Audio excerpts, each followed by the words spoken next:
Every galaxy in the universe has on average 100 billion stars in it.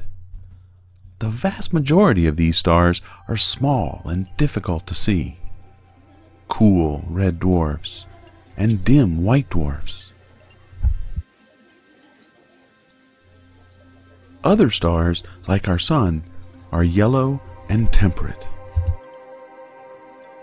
But there are some stars between 20 to 40 times more massive than our Sun that roam these galaxies like titans. Known as hypergiants, these stars are 3,600 times the diameter of the Sun and are among the most luminous stars in the heavens. They are so luminous because they are devouring themselves, consuming their fuel at fantastic rates. Hypergiants release as much energy in 6 seconds as our Sun does in an entire year. Because they are so active, their lifetimes are measured only in millions of years, which is a blink of an eye on cosmic timescales. There are not many hypergiants known. In our galaxy, among the hundreds of billions circling the heavens, there are only about 10 known stars like these. Among them, a star named VY Canis Majoris, named for the constellation in which it resides. VY Canis Majoris is fitful and restless. Its entire lifespan only a few million years. It's a very bright red giant star, its luminosity due to enormous mass loss. This star is losing billions of tons of material every day, which surrounds it like a death shroud. The reason for this mass loss is poorly understood, but it is believed to be due to instabilities in the interior and the exterior layers of the star. These instabilities are usually the progenitor of a supernova. VY Canis Majoris has already shed over half its original mass. It is in the final throes of death and could explode at literally any time.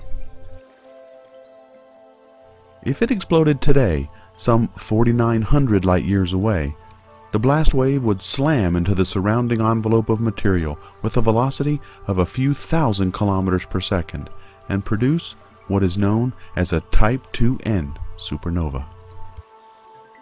Also known as a core collapse supernova, these explosions result when the interior of the star can no longer support it, and it collapses at rates of up to 70,000 kilometers per second. This rapid collapse heats the interior of the star, producing high-energy gamma rays that can decompose iron nuclei created during the lifetime of the star into helium and free neutrons and neutrinos. As the core collapses, electrons and protons are squeezed together, producing neutrons and more neutrinos.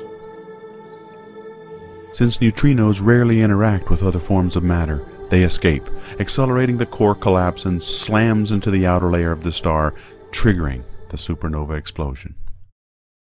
A neutron star is born.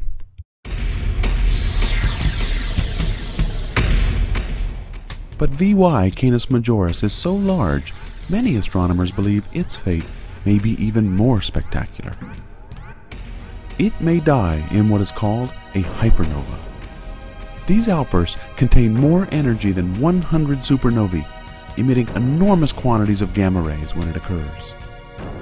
These gamma rays can actually pose a threat to nearby stars and planets, and depending on their distance, are strong enough to destroy any life that may reside there. Fortunately for us, if this is in fact VY Canis Majoris' fate, it is so far away that Earth will not be affected.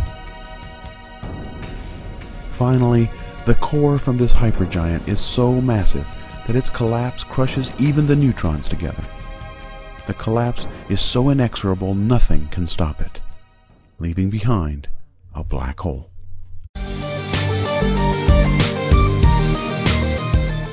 The spectacle of exploding stars peppers our history. Ancient peoples have recorded many of them. There is roughly one supernova in our galaxy every 50 years. Luckily, for any other life that may exist in our galaxy, hypernova occur even less.